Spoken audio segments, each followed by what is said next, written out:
Shri Javed Akhtar Saab is with us, and Dr. Ruchi Jaggi is going to be in conversation with him along with Samir Satija. I'm going to now invite Dr. Vidya Yerodikar, Pro-Chancellor, Symbiosis International University, to welcome our guest. Thank you, Anita. And Javed, once again, welcome you to Symbiosis. In fact, I don't consider you as a guest at Symbiosis anymore. You're a part Thank you. Thank you. Symbiosis family, and more importantly, now you're an alumnus of Symbiosis, having received the DLIT from Symbiosis at the last convocation ceremony. This has been a wonderful 2-day discourse of the Symbiosis Literary Festival on account of the Symbiosis Golden Jubilee celebrations. Yesterday, we had erudite speakers ranging from Mr. Shashi Tharoor to Chetan Bhagat and the likes. And today in the morning, it was a really great academic treat with Shekhar Gupta, beginning his session on a very important topic called media trials. And I think what is now happening all over the television that we see, it's like a circus on Indian news channels. And therefore, that's what he discussed and did it beautifully well. And after which, of course, it was Pawan Verma, who's an author and a foreign service personnel who spoke extremely well on Hinduism. Yesterday, again, we had Rajdeep Sardesai, who spoke on the election story. So we've been having great talks. And now it is you who's going to speak on something so very important and relevant to a literary festival, which is the power of words. And of course, its impact on Indian cinema, whether it's the dialogues or whether it's the lyrics. And you, nobody better than you could have spoken on this wonderful topic. I still remember the first literary festival that you inaugurated. And I think that has been so auspicious that since then, we've been having excellent literary festivals. And I think with this pandemic and being compelled to have a virtual one, we have now started feeling that it's better to have a virtual literary festival because the reach is far more. And people like you who are so busy do not need to travel. You can just come on the camera and speak for an hour and continue doing your work. So it's, I think we'll continue doing these virtual literary festivals every year after year. So once again, I welcome you as a member of the Symbiosis family. Javedji, over to you, Anita. Thank you very much. Thank you. Dr. Ruchi, would you like to start the proceedings? Very, very good afternoon to one and all. Heartiest welcome to our speaker for the session, Mr. Javed Akhtar. We were extremely enthralled by your session and the conversation, the delightful conversation during the Golden Jubilee lecture series, sir. And I think this is a sequel. This is a story that continues to unfold. For today's session, we have with us one of our former students who graduated from Symbiosis 8 years back, Samir Satija. Samir has been in love with words. He's a poet, attempting to be a lyricist. He's writing stories. And when Vidya ma'am mentioned to me, you would be, again, be a part of this literature festival, I could really not think of anyone else but him to carry forward a mesmerizing conversation, which would be a music to everyone's ears through this session. Mr. Javed Akhtar, a well-known poet and film lyricist and writer, is the son of Shri Janisar Akhtar, who was an Urdu poet and film lyricist, and Safia Akhtar, a teacher and writer. Mr. Akhtar belongs to a family lineage that can be traced back to 7 generations of writers. He did his schooling at the Cambridge School in Bhopal, Calvin Talukadar College in Lucknow, Minto Circle at Aligarh, and graduated from Safia College, Bhopal in 1964. And his body of work can be categorized under 4 distinct categories: scriptwriter, lyricist, poet, activist. He has won 5 national awards by the Government of India as the best lyricist, 3 of them in a row, which is an unprecedented achievement. He's also the winner of 15 Filmfare Awards, and his list of awards are also the Doctor of Letters conferred by Symbiosis International Deemed University in 2019, Lifetime Achievement Award by Times Litfest in 2019, Doctor of Letters by Jamia Hamdard University, Galib Award for Poetry in 2018, Sankat Mochan Shantidoot Award in 2018, Hindi Akademi Shalaka Award in 2018, Sahitya Academy Award, Padma Bhushan, Indira Gandhi Award for National Integration, Padma Shri, and Doctorate of Letters by Pondicherry University in 2010. His first collection of poetry, Tarkash, is in its 21st edition in Hindi and 9th edition in Urdu. It has received rave reviews both as a book and as India's first audiobook. Actually, according to a recent survey done by a publishers organization, Tarkash is the most sold book of verses in the 60 years in India. Mr. Akhtar has been nominated to Rajya Sabha as Member of Parliament by the President of India in 2010. He is in fact the architect of the Copyright Amendment Bill passed by both houses of Indian Parliament, which after a long struggle has finally given copyright royalties to writers and music directors. Married to film actor Shabana Azmi, he also has two children, Zoya Akhtar, who is a writer-director, and Farhan Akhtar, who is an actor, singer, writer, director, and producer. It is our honor, sir, to welcome you to the Symbiosis Literature Festival. I also would like to now introduce the moderator of the session, Mr. Sameer Satija. Sameer has an MBA in Communication Management from Symbiosis Institute of Media and Communication, which he graduated from in 2012. And he says that this always comes in handy in the most unexpected and interesting ways for him. Thank you, Sameer, for accepting our invite to be in this conversation.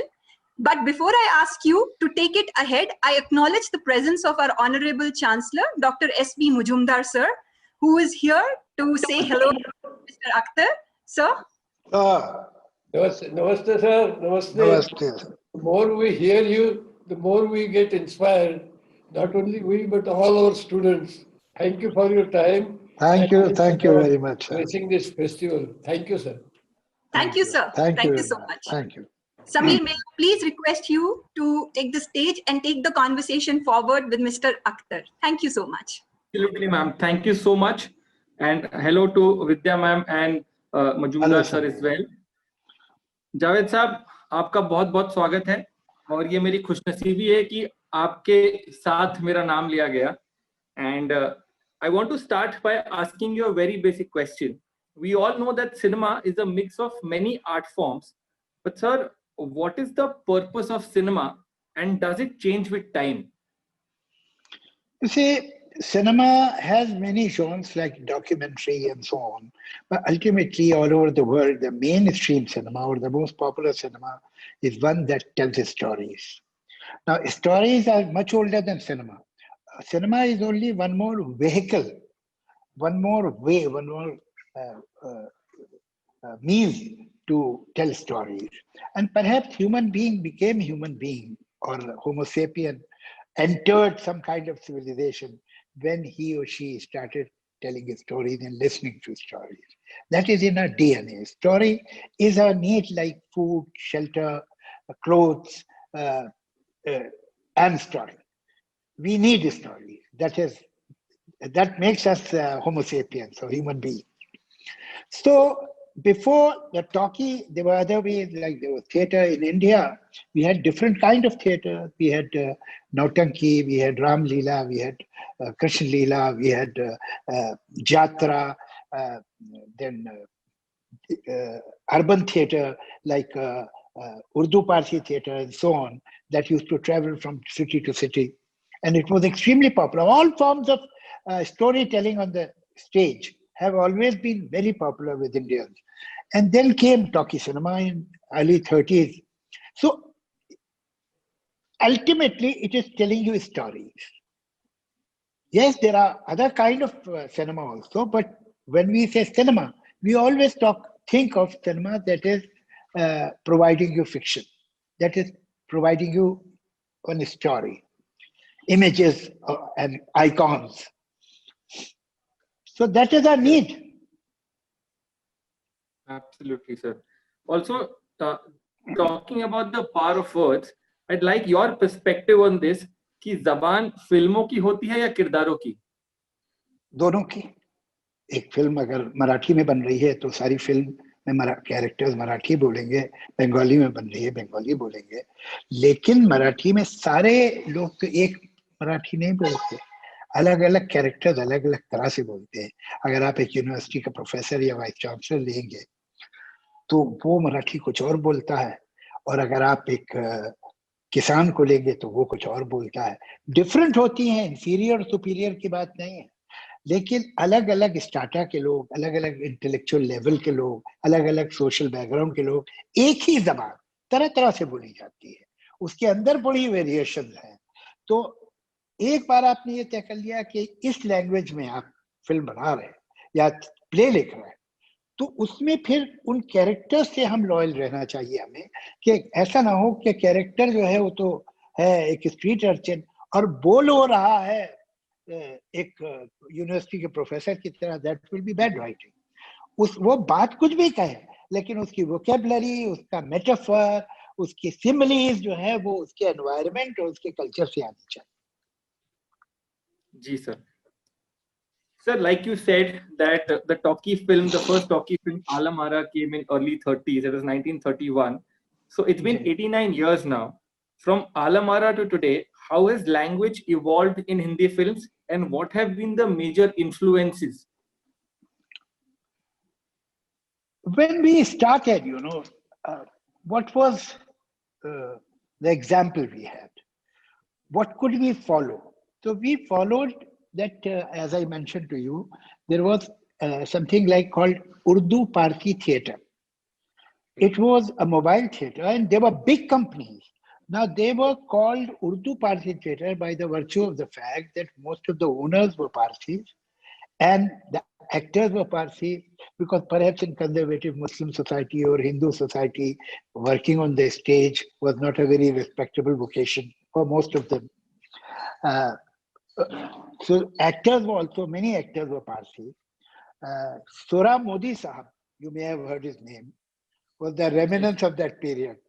So, and when we entered talking, we inherited the complete structure of Urdu Parsi theatre, which itself had taken the structure from Nautanki or Ram Leela, or with certain influence of Victorian plays.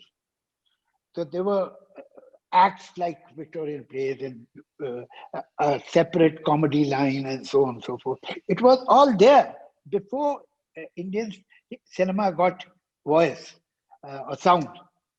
So we inherited that.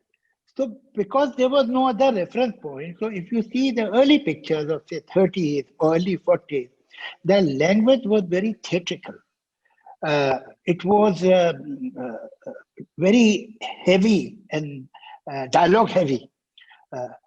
You see, I don't know why and how it happened that saying less in as many words as possible was considered virtue. Now it has taken 180 degrees that saying maximum and minimum words is the virtue.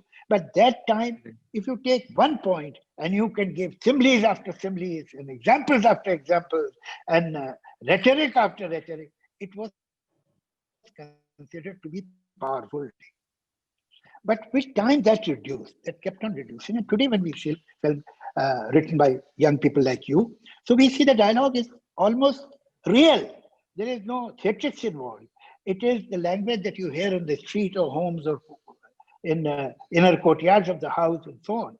So it is becoming more and more real. Although sometimes at the price of the dramatic effect, sometimes, not always. But it has totally changed. If we see old pictures, I mean, there are long dialogue. The character stands up and speaks. Everybody is almost ready for a soliloquy all the time. That has gone. So the rhetoric is gone. Absolutely, sir. Thank you so much. Sir, मेरा अगला सवाल ये है कि आपने और सलीम साहब ने हमें एंग्री यंग मैन दिया था in the 1970s, and you have mentioned in the past that कैसे इंडिपेंडेंस के बाद और पार्टीशन के बाद 70s आते आते हमसे जो वादे किए गए थे वो पूरे नहीं हुए, और उसके बाद एक सेंस ऑफ डिsillusionment हो गया था, where the common man was lost and the system was not performing as it was expected to perform. मेरा आपसे सवाल ये है कि आज वो एंग्री यंग मैन कहाँ है? Angry man, young man is emerging. I can see that there is some kind of discontent in the society. There are ample reasons for that. But gradually, but surely, it had not, Angry Young Man had not appeared and had become an icon overnight. It was 70s. After 47, we got independence. For a very long time, uh, I don't think Angry Young Man would have been accepted if you had made a picture about the Angry Young Man in 55, 56, during Nehruvian times. I don't think he would have been accepted, and that's why he wasn't there. But it took almost 20 years, 25 years. When they entered 70s, then there was some kind of discontent in the society because of many reasons. In that atmosphere, gradually a vigilante appeared. Although now I'm talking of the socio-political, economic reasons, when we were writing this script, we had no idea at all. No idea that this character is socially or politically or economically or historically relevant. We had no idea whatsoever. We were writing stories and we were fortunate that we were thinking, or our mindset was in sync with many other people in the society. We were the part of the society. We were not looking at the society and thinking, what do they want? So that would have been very patronizing and we would have written bad scripts. But we were the part of the same population. We were breathing that same air and we were thinking like most of the people were thinking. So in a sense, an unawareness and unintentionally, we wrote the scripts which were relevant, which were in sync with their thinking. And that's why they worked. So it will happen. You can see in our films, I have great respect for today's writers and directors, and I think our future is much brighter than it was past. I'm quite convinced about it because nowadays you have Article 15. Recently, a film has come, OTT, Scam 92. So you can see a kind of new awareness and maturity in filmmakers and writers. The kind of writing you people are doing is extremely impressive because you are effective but not false. You are not taking any undue support of rhetoric and big words. You are speaking in as simple language as possible, but you genuinely mean it. That's why it works. And I think the honesty that a writer or a filmmaker brings on board, where you are being honest to yourself and the society around you. And like you said, that you are not making a film that is required by the society as per your understanding. I think as long as the integrity and honesty is... Then you are prescribing a film. You are not, writers are not supposed to give prescriptions. Prescriptions, correct. Absolutely, sir. My next question to you, sir, is a lot of people complain about the language in today's films and the lyrics of the songs that they have problems with. Two things. First, what do you think about today's Hindi film songs and their lyrics? And secondly, what do you have to say to the purists who say that the language is not pure? First of all, let us not paint all the films with single brush or single color. There are good films and bad films. And this is true of any era, any period, any decade. There have been many bad films in 60s, 50s, 70s, 80s, and there was some good films. What happens with time, you forget the bad films and indifferent films, and you remember only the good picture. And you think, oh, that was the golden era. But his so-called golden era, there were many indifferent and very substandard films were made. Nobody remembers them. So this will happen in this period also. After 20 years, you will remember the films which are good and you'll forget the mediocres or below mediocre pictures. Language, yes, but language is not only the problem of film industry. Language is the problem of society. The kind of language you hear on TV, the kind of language you hear in political speeches, the kind of language you hear on in offices, in college campuses, everywhere. The language is either I should say, for a better need of better word, I'll say either humble, it is very weak, or coarse. What has happened, and it is not the fault of the young man or young woman.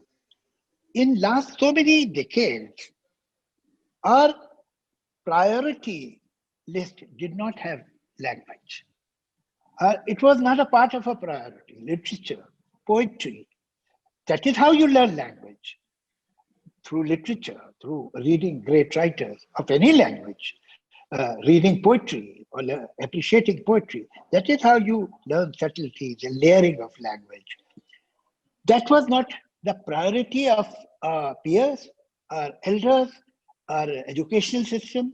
So it became totally, it got marginalized, language. You see, any emphasis on language was neither at home nor in the college or school. धंधे की कुछ बात करो, कुछ पैसा जोड़ो. एक line Hindi कवि की है, धंधे की कुछ बात करो, कुछ पैसा जोड़ो. तो this had become the ultimate goal of education. That our child should get education which will give him or her a good economic support, ultimately. Will get a good job. Employability. Now, employability. If this is the basic reason for education, so the rest of the things start looking frivolous. Classical Indian classical music, Indian classical dances, Indian classical poetry, or poets like old poets like Meera or Sur or Kabir or poets like Ghalib or Mir. ये इनसे पढ़ के आपको क्या, what will you get? You'll get a good job if you know what Ghalib has written. और if you remember तुलसी के दोहे आपको याद हैं, तो उससे आपको कौन सी कॉर्पोरेट है जो है कहेगा अरे इसको रख लो, इसे तुलसी के बारे में पता है. तो ये तो बेकार काम है. तो आपने एक अपना बहुत बड़ा कल्चरल जो हेरिटेज था उसको किनारे कर दिया जी. वो अब आपको दिखाई देता है जब लैंग्वेज सिमटती है. Listen, when we talking today, we are talking of importance of words. Words are not thoughts, but like bricks are not houses. But when you make a house, you need bricks. And the more bricks you have, the bigger house you'll be able to make, and more intricate architecture is possible only with the facility of all kind of bricks.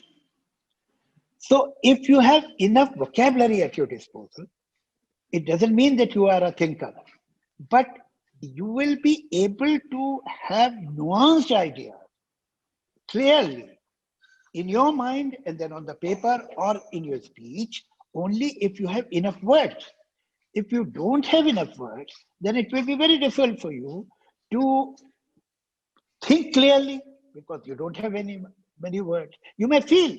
For feeling, you don't need words. But thinking, you need words. You think in words. And the more words you have, the more clearly you will be able to think. Absolutely, sir. That's correct. Sir एक और मेरा सवाल आपसे ये है कि उर्दू लिखने वाले और पढ़ने वाले, यहाँ मेरा जिक्र मतलब मैं स्क्रिप्ट के दरम्यान इसमें कर रहा हूँ कॉन्टेक्स्ट में, तो उर्दू लिखने वाले और पढ़ने वालों की तादाद कम हुई है, पर हिंदी सिनेमा में उर्दू और हिंदुस्तानी, जो कि हिंदी और उर्दू हमारी फिल्में हिंदुस्तानी में ही प्राइमरीली लिखी जाती हैं, मगर हिंदी सिनेमा में उर्दू और हिंदुस्तानी आज भी बखूबी इस्तेमाल हो रही है. इसकी वजह क्या है? देखिए जो जा रहा है और जो कम हो रहा है unfortunately, script, Urdu's script is borrowed from Persian, which was the lingua franca of the elite that time, not only in India, but at many places in Central Asia and so on. And even Maharashtra. You see, in fact, in many courts, in Marathi courts, the official language was Persian and all the correspondence used to be done in Persian. And not many people know that Peshwa is a pure Persian word. So it was there, the script was available. What is Urdu? Now what is Urdu? Is it some branch of Persian? No, it is not. We have only borrowed the script, like English or French or German have borrowed Latin script, which is originally Italian. But obviously English is not Latin, or German is not Latin, or French is not Latin, but the script is Latin. Their script is Latin. So script is not language. You can write Punjabi in Devanagari. People do write Punjabi in Devanagari. They write in Urdu script also, in Persian script. They write in Gurmukhi also. There are 3 different scripts in which Punjabi is written in the world. It remains Punjabi. Script is not. So if this Persian script that Urdu uses is not the language, then what is the language? Language is not even its vocabulary. You see, I give this example quite often because I have to talk most of the time in the hall. I'll say about this hall, ye hall air conditioned. I have used 4 words. Ye hall air conditioned. And the most important words of this four-worded sentence is hall air conditioned. Am I speaking English? No. I have used 2 English words, but I am not speaking English because of ye and hai. These 2 have made it Hindustan. Now, what is the syntax or grammar, which is the language of Urdu or Hindi? They are the same. So, the syntax is the same. Both of them are born out of a dialect. Dialect is a language that doesn't have a script. Khari Boli, which was spoken in, say, some parts of Haryana, Delhi, Western UP, and so on. This dialect, some people, because this script was available, Persian, started writing. The dialect was written in Persian script. It happened in South also. It was in South in Hyderabad, Deccan. It was called Deccani. In the beginning, this language, which is called Urdu today, had its name as Hindvi. Hindvi Zabane Urdu Mohalla. Now with time, this Hindvi and Zabane and Mohalla, all of them dropped and Urdu remained. So otherwise, in the beginning, it was called Hindvi, India's language. So दुनिया में अगर कहीं उर्दू बोली जाती है तो वो लोग या तो इस सब कॉन्टिनेंट के हैं या उनका सब कॉन्टिनेंट से कोई रिश्ता है, वरना और कहीं बोलते नहीं कोई. यही बोलता है, हमारा डायस्पोरा बोलता है, पाकिस्तानी जो कल तक इंडियन थे, ये तो 70-72 साल की बात है, वरना तो इंडिया ही था ना वो, तो वो बोलते हैं. अच्छा, फिर इसमें बहुत सारे डिस्टॉर्शन हुए, like 2 nation theory, which was totally illogical. I'll say it was illogical, on which basis this country was divided and broken and wounded, was an absurd theory. Nations are not made of religion. If this would have been true, whole of Europe would have been one country. Whole of Middle East would have been one country. Whole of Latin America would have been one country. All of them are Roman Catholic. Nations are not made of religion. Religion can be a part of it, like culture. They say Islamic culture. I don't believe there is anything like Islamic culture. They say Hindu culture, Christian culture. There is nothing like Hindu culture or Christian culture or Islamic culture. They are different parts. Culture is from the soil, from the land. In India, it's such a huge country. In different parts, there are many cultures. You can't call them, all of them are Hindu culture. In this country, there are Muslims who live in India. The Tamilian Muslim has one culture. A North Indian, Lucknow Muslim has another culture. A Muslim in Assam will have some other culture. Neither religion can make neither a nation nor a culture. It is religion is highly overrated. Religion is with you for, if you are really very religious, for 15 to 20 minutes in 24 hours. Rest of the time, it is language. It is the secular tradition. It is the secular business. You think if somebody has a, say, grocery shop, so a Christian or a Muslim or a Hindu salesman, they sell their vegetables in a different manner. They have different vegetables. No. They charge differently. No. The rest of the life is totally secular. It is unnecessarily, yeah, so religion is one of the most overrated thing in the world. Besides being absurd, it is overrated also. So this is what happened with Urdu. How can language belong to a religion? Languages belong to region. But it was declared that in North India, South India was totally indifferent to it. It was not their problem, Urdu. In North India, it was declared that it is a Muslim language, Islamic language. As a matter of fact, it is exactly the opposite.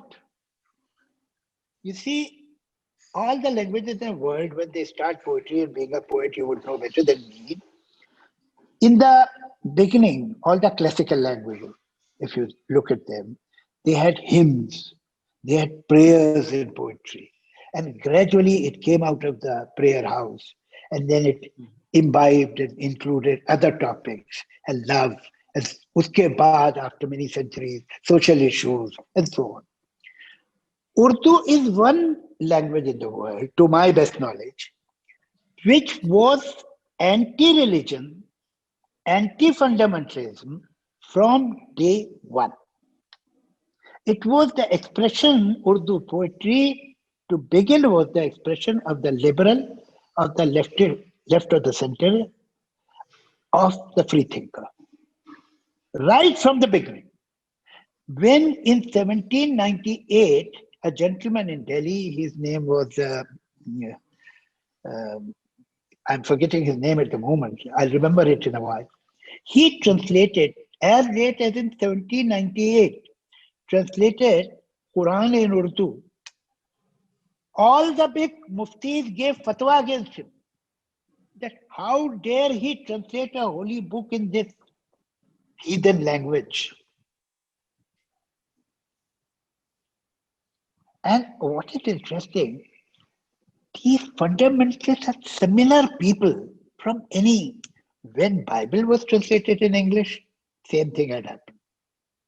When Ramayana was translated by Tulsidas, again the same thing happened. All the priests had gone against Tulsidas. How dare he translate Ramayana in this language of Awadhi, the language of the downtrodden. They don't like it. And it is true of Bible, it's true of Quran, it's true of Ramayana. So there are certain similarities there then. Religions have some similarity, that is in that sense. Now this language was the language of the common people. Now sometimes people think that it was patronized by the court. I don't think Akbar or Jahangir were even aware that there is a language in the world that is called Urdu. This awareness came at the tail end of Mughal empire when it was no longer an empire. As there was a saying, Badshah te Shah Alam as Dilli ta Palam. Shah Alam jo Badshah tha, he was in the same lineage. कि इसकी हुकूमत दिल्ली से पालम तक है. After 17th century, जो अपने सही रंग में आई Urdu, although it started almost 700 years ago, मगर 17th century में उर्दू ने अपनी पूरी ताकत दिखाई और वो पॉपुलर हुई. It is people's language. You cannot speak one sentence in Urdu without using Hindi. One sentence. And they have same grammar. There is no difference with the grammar of these two languages. There cannot be any other example in the world where two languages have exactly the same grammar. It's not possible. So I don't know what kind of two languages are these. It is the script which made them different, and then you mentioned the purity of language. What is the purity of language? I don't understand. On one hand, I look at Oxford University dictionary, Oxford Dictionary. With every new volume, in the preface, they tell you that this time they have taken 20, 50, 80, 100 new words. Now they have entered the dictionary, so they are given total credibility that they are part of English now. And every time they are increasing their vocabulary. We believe that to save the language, we have to take out words. We have to throw out words. And that will be the purity of language. How many words do we throw out? It is like taking an onion and start peeling it, that I don't want any chilka, I want real onion. So actually these layers are onion. And it has not happened in one day. It has taken time that we have with the syntax is the grammar is then we take words from all over the world and use them in our own way, not the way they use it. Now, hawa is a very common word, is a Persian word. लेकिन हवाएं is not Persian. हवाओं पे लिख दो, ये हवाओं जो है ये पर्शियन नहीं जी। किसी पर्शियन को हवाएं नहीं मालूम है या हवाओं नहीं मालूम, वो हमारा बनाया हुआ है। हमारी सिंटेक्स में, हमारी ग्रामर में प्लूरल कैसे होता है, वो जिस तरह से प्लूरल होता है हम वो वर्ड भी लेके उसे उसी तरह से प्लूरल करते हैं। अमीर इज अ अरबिक वर्ड, लेकिन अमीरी ये हमारा, उसको हमने एडजेक्टिव बना दिया, एडजेक्टिव अमीरी। हाँ, या अमीरों, अब अमीरों प्लूरल हमारा है, उनका प्लूरल अमीरों नहीं है, उनका प्लूरल है उमरा। हम उमरा नहीं बोलते, हम अमीरों कहते हैं। तो हमने वर्ड बाहर से लिए, हमने पुर्तगाली से वर्ड लिए हैं, हमने इंग्लिश से वर्ड लिए हैं, हमने कहाँ की लैंग्वेज से वर्ड लिए हैं। और अब कमरा इज एन इटालियन वर्ड, तो क्या करें, निकाल दे कमरा वर्ड, इटालियन है। बाल्टी इज अ फ्रेंच वर्ड, तो बाल्टी ना बोला करें। अरे भाई जितने वर्ड आए हैं आने दो, और ये खुद ब कोई जबरदस्ती थोड़ी आए, ये हमारे इस्तेमाल से आए हैं, हमने सीखे हैं, डाले हैं, अपना इस्तेमाल किया है उन्हें, और जितने आते रहेंगे उतनी हमारी बड़ी लाइफ होती जाएगी। मैं तो सोचता हूँ, ये पता नहीं ये आप लोग कर सकते हैं जो यूनिवर्सिटीज है वो कर सकते, स्टार्ट अ कोर्स ऑफ हिंदुस्तानी, जिसकी बात गांधी जी करते थे, और सारा हिंदी लिटरेचर और सारा उर्दू लिटरेचर आप देवनागरी में लिखिए। Devanagari is the most scientific script in the world. ये एक स्क्रिप्ट है जिसमें जो लिखा जाता है वही आप पढ़ सकते, उसे मिसप्रोनाउंस नहीं कर सकते पॉसिबली। जो साउंड है वो वैसी की वैसी लिखी जाएगी, वैसी की वैसी पढ़ी जाएगी। ये देवनागरी इतना साइंटिफिक, आप इसमें लिखिए दोनों लैंग्वेजेस के सारे वर्ड, दोनों लैंग्वेजेस का सारा लिटरेचर आप हिंदुस्तानी के नाम से बच्चों को पढ़ाइए। जिनको अलग हिंदी रखनी है, जिन्हें अलग उर्दू रखनी है वो रखे, हम उसके खिलाफ नहीं है भाई, आपकी मर्जी है। आप अगर एक सिर्फ हिंदी पोएट्स को पढ़ाना चाहते हैं, आप सिर्फ उर्दू स्क्रिप्ट और उर्दू पोएट्री पढ़ाना चाहते हैं, आप कीजिए, you are free to do that. हम चाहते हैं कि एक हिंदुस्तानी हो जिसमें इनकी सारी वोकेबलरी, सारी पोएट्री, सारा फिक्शन, सारी रिसर्च एक जगह पे हो। क्या रज? I think बहुत अच्छा सुझाव है, and I'm sure Ruchi ma'am will take note of it and they can have a discussion between Vidya ma'am and Ruchi ma'am. Sir मेरा अगला सवाल आपसे ये है, talking about courses, like you said that एक कोर्स ऐसा शुरू होना चाहिए, ये पढ़ाया जाना चाहिए। मैं मैम से बात करता रहता हूँ इसके बारे में कि लिरिक्स को हम अगर पोएट्री और लिटरेचर की तरह देखें तो क्या ये सही नहीं है, क्योंकि हमारी मैक्सिमम पोएट्री हिंदी सॉन्ग्स के रूप में बाहर आई है, तो उसको पोएट्री का दर्जा दिया जाए और उसको एज लिटरेचर देखा जाए। इस पर आपका क्या ख्याल है? मैं एक आप ब्रिटिश नेशनल म्यूजियम जाएंगे तो वहां पर बहुत बड़ा है वो, तो कहाँ पूरा रोमन सिविलाइजेशन, उनके जो रेलिक्स है, उनकी जो चीजें हैं, इजिप्शियन सिविलाइजेशन, ग्रीक सिविलाइजेशन, क्या क्या सामान है उनके पास। हिंदुस्तान का बहुत सामान है। एक हॉल है जो फुटबॉल ग्राउंड से भी थोड़ा सा बड़ा है, उस हॉल में सिर्फ राइटर्स के मैन्युस्क्रिप्ट रखे और उनके पर्सनल नोट्स, रफ कॉपीज, उनके छोटे छोटे जो उन्होंने लेटर भेजे हैं वो है उनकी हैंडराइटिंग।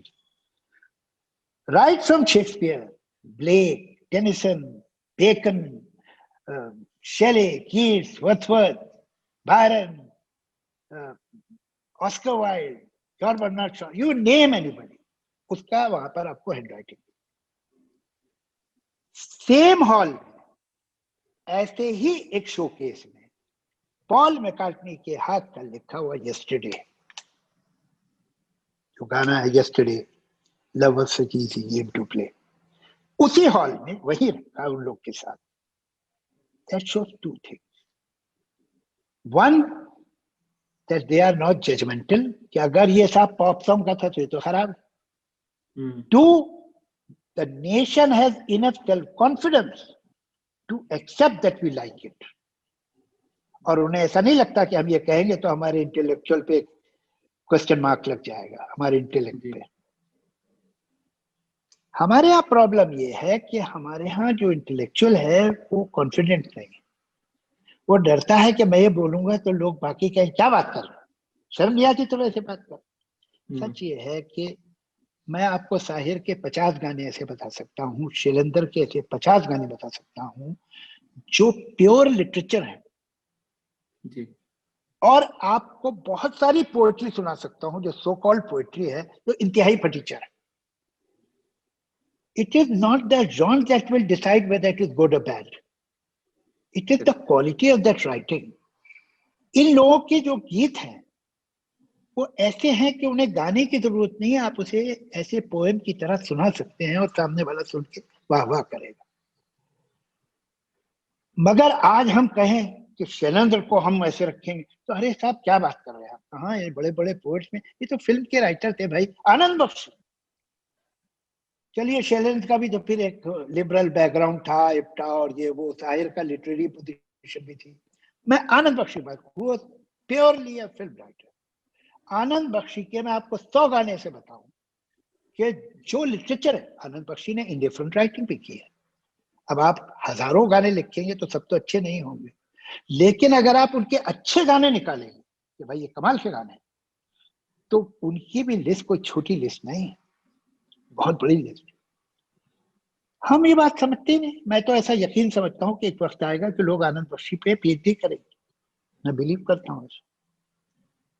ये लोग तो जाने दीजिए, चलिए शैलेंद्र का दूसरा भी एक स्टेटस था, शाहिर का एक दूसरा भी स्टेटस था, आनंद बख्शी वो प्योरली अ फिल्म राइटर, जिसका लिटरेचर से डायरेक्ट कोई संबंध नहीं था, यही था जो था, अच्छा या बुरा। मगर हमें वो सेल्फ कॉन्फिडेंस नहीं है कि हम ये कह सके कि ये गीत तो बहुत अच्छा लिखा हुआ, ये तो कमाल है। अरे साहब फिल्मी गाने की तारीफ कर रहे हैं, तो हमें तो खुद ही अभी अपनी परेशानी है, हमें हिम्मत ही नहीं है चीजों को अप्रिशिएट करने की, ये प्रॉब्लम है। जी ma'am, do we have time for one more question? Sameer, do you think that we should give the opportunity to a few students, क्योंकि 10 ही मिनट रह गए हैं और कम से कम 5 स्टूडेंट्स हैं, तो अगर sure, please. हाँ, अच्छा, please proceed. Thank you so much, thank you sir. ऐसा लगता है कि बस आपको सुनते ही रहो, but just so that like the students have been just waiting to ask these questions, so I will be very fast with it. Ramanan, what Ramanan asks is that there are many times when you actually enter a creative block and it gets really hard to get out of it. Please share your thoughts on how do you get yourself out from a creative block? I think at one time or another, every writer faces this. And I have also faced it many times, not once. I believe that there are many people who could be very good writers and they had the talent. But what happens, this block, so-called block, discourages them. Or what happens when you start writing, particularly in your earlier career, you write a page and when you look at it, you hate it. Kya maine likha hai? What I was thinking and what have I written? It's so bad. I don't think I have enough talent. So I shouldn't try it. They get demoralized. That is wrong. If you don't like what you have written, throw the paper, start writing again. Again, you will dislike it, throw the paper, you will write again. And gradually through these attempts, you will get more and more clarity. And gradually your mind and your hand and your pen will be in one line. They'll get connected. And slowly, it takes a little time. You know, work, first of all, any work, competence, if you want to read the competence, it rubs your nose on the carpet. When you, even a veteran writer, a senior writer who has done so much work, goes with this confidence, oh, now I know how to do it. Gradually he realizes, if he is honest to himself, that he is not able to do it well. And gradually this humility comes in, that I hope I'm able to do it. Work rubs your nose on the carpet, makes you humble, and gradually you get the grip. So this area should not demoralize you or stop you from this endeavor. You should keep on trying, and then slowly it will come in your hand. And then this prowess, this control will keep on increasing. And at a juncture will come when you will become the reader or the audience, and you will see that what is happening, and you will feel that there is somebody else in you who is writing and you are reading it and you are watching what is happening. That's a very blissful moment, but it doesn't come very easily. So don't get demoralized. If you feel you have not written right, throw the paper, try it again. Again you feel that, throw it, write it again. Keep on writing. Don't get demoralized. And gradually you will get the grip. Thank you, sir. Thank you so much. Mohit Sachdeva has the next question. Mohit, would you please unmute yourself and ask your question? Yeah. Thank you, good afternoon, Javed sir. Good afternoon. In your style, I would like to greet you. Good afternoon, Akhtar Sahab. And sir, in your book, Khwab Ke Gaon Mein, in the very first page, I would like to quote, मैं नास्तिक हूँ, मेरा नाम जावेद अख्तर है, मेरा कोई मजहबी यकीन नहीं है, and आध्यात्मिकता पर मेरा कोई विश्वास नहीं है. Sir, I would like you to express like your opinion on religion, religiosity and culture, since you mentioned these lines in your book. As a matter of fact, I'll invite you to listen to a conversation between me and Richard Dawkins. Richard Dawkins is perhaps one of the most respected and known, internationally known intellectual of the world. He was a professor in Oxford University, and he has written a lot of literature, a lot of books, like God Delusion. One of the bestsellers of Richard Dawkins are God Delusion, where he has written about this idea of God, how it came to human being, why it is nurtured so carefully, and why even today human being needs God. And he is an atheist, obviously, a rationalist. So there is an institution called Center for Inquiry in US. It is perhaps the biggest institution of its own kind. They encourage scientific, rational, logical thinking. They encourage different societies, different people to come out of superstitions and what you call andhavishwas and beliefs which are totally unscientific or irrational or illogical, and so on. They have one award, Center of Inquiry, that they have named after Richard Dawkins, Richard Dawkins Award. For the first time, since this award has been given every year, this year it has been given to me. And on 24th, I'll send the detail to Vidyaji, and Vidyaji can give it to the students. I have a discussion, long discussion, and then after that a Q&A on this topic that you have asked. And what are my thinking? What is my thinking? What is his thinking? We will talk about it. So you will get it in detail because it's an hour-and-a-half conversation on this very topic that you have asked. I'll tell you that so many times people have asked me, why are you an atheist? And I tell them because I think. Simple reason, I think. If you will, you see, people are very interesting. You know, if you have to keep a driver, you ask him 10 questions. Where were you a driver before? Which car you had driven? What was your salary? Do you come on Sundays or you take a break? on Sunday. What are your other demands? Do you want a quarter, or you will live at home? At what time in the morning you will come, and so on. Same goes for the cook. 20 questions. If you keep a cook, you keep a God, and don't ask a question. Ask him, where were you before? What have you done for people who were your followers? Have you helped them ever? Have you saved them from tsunami, or from hunger, or from corona? And because during corona, we had gone to your house, whether it was a mosque or a church or a temple, but your house was closed. You were not there. There was a lock on your door. So when we needed you, you weren't there. I have seen human beings saving God's houses and dying for it. I've never seen God saving people's houses. So what will I do with this God? That is such a beautiful response, sir. I am afraid we are really short on time, and because of the paucity of time, there were 3 more questions, and I'm sure those students are going to feel very, very bad. But please forgive me. And let's do one thing. Right, sir. Give me one more question. So one is at least child, please. One is student. Sure, also, sir. Then I also have to go, but doesn't matter. Yes. Because it Sure. is from the students, one question. Sure, sir. Certainly. Thank you so much. Sia Rigade, she's an undergraduate student, so I specifically would like to take her question. Sia, please go ahead and ask your question. Beta, you will have to unmute. Go ahead. Yeah. Yes, ma'am. Thank you so much. And good afternoon, Javed. Good afternoon.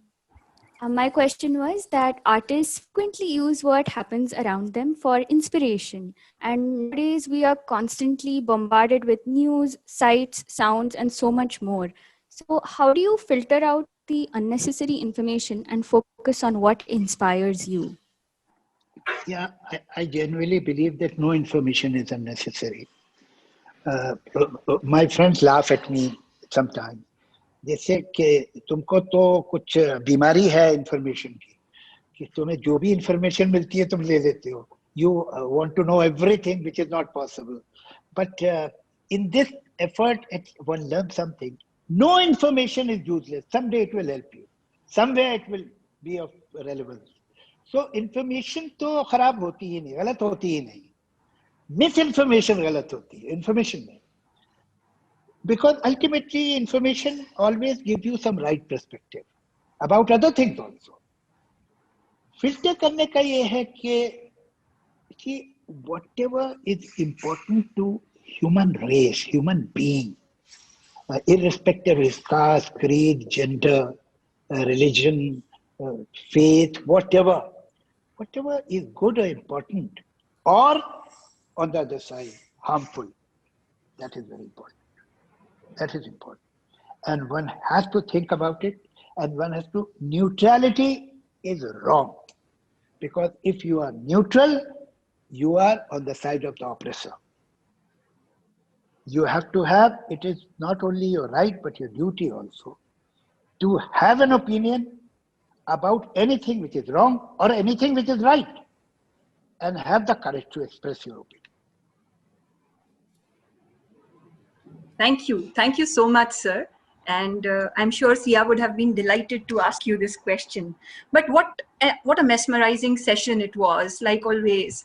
And I don't know how this 1 hour just flies away every time we have you over. And I hope that Vidya ma'am continues to create these opportunities for all of us to hear you more and more.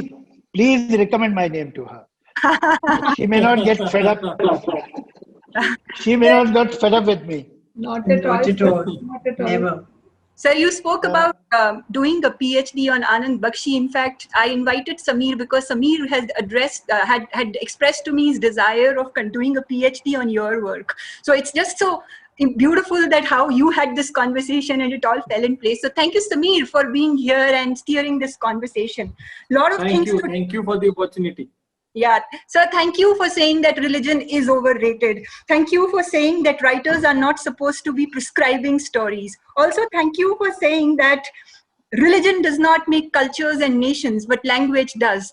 But you need to know language, you need to know words, because the more you know them, the more would be the nuance in your thought. The binary of weak versus coarse was something that was so beautifully brought out by you in your talk. You talked about how literature and poetry was not a priority, still doesn't seem to be a priority. And thank you for telling us to start a course in Hindustani. I'm sure my Vice Chancellor, my Pro-Chancellor are listening to you, right? And thank you for being that ever-inspiring figure for us, who continues to tell us that if you have it right here, you have it right, in your life. So thank you for being that constant force. We look forward to many more sessions with you in the context of so many things that we try and attempt to do at Symbiosis. Thank you for gracing the Symbiosis Literature Festival. I cannot thank you enough for your time, for your attention, and for your involvement in our event. Thank you so much, sir. My pleasure. My honor.